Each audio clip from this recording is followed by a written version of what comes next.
동부구치소 감염을 포함해서 서울의 신규 확진자 수는 다시 300명대가 됐습니다. 한 곳에서 숙식하고 음식을 나눠 먹은 한 아동시설에선 지금까지 10여 명이 확진 판정을 받았습니다. 서울시는 한 집에 한 사람은 꼭 검사를 받아달라고 거듭 요청했습니다. 민정희 기자가 보도합니다. 서울 강북구의 아동시설에서 집단 감염이 확인됐습니다. 지난달 31일 이 시설 관계자가 처음 확진된 뒤 그제까지 9명, 어제 6명 더 확진돼 지금까지 모두 16명이 양성 판정을 받았습니다. 역학조사 결과 이 시설 일부 관계자들은 지난달 24일부터 나흘 동안 시설 내에서 숙식하며 다과 모임을 했던 것으로 드러났습니다.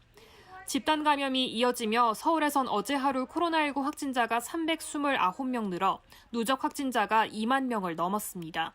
사망자는 4명 더 늘어 서울 누적 사망자는 193명입니다. 지난주 서울의 확진자 중 무증상자 비율은 37.2%였고 감염 경로가 불분명한 사례는 25.2%로 나타났습니다. 확진 시 중증으로 이어질 위험이 큰 65세 이상 확진자 비율은 지난주 21.2%였습니다.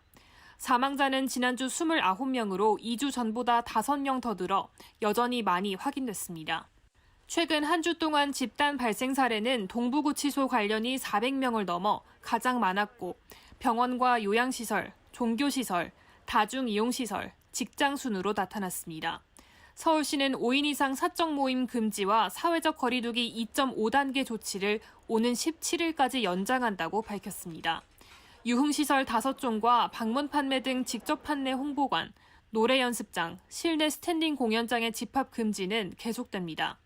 목욕장업의 사우나 찜질방 시설 운영 중단과 PC방, 영화관 등의 좌석 한 칸 띄우기, 밤 9시 이후 운영 중단도 계속됩니다. 서울시는 임시 선별검사소도 17일까지 연장 운영된다며 한 집에 한 사람만큼은 가까운 곳에서 검사받을 것을 요청했습니다. KBS 뉴스 민정입니다.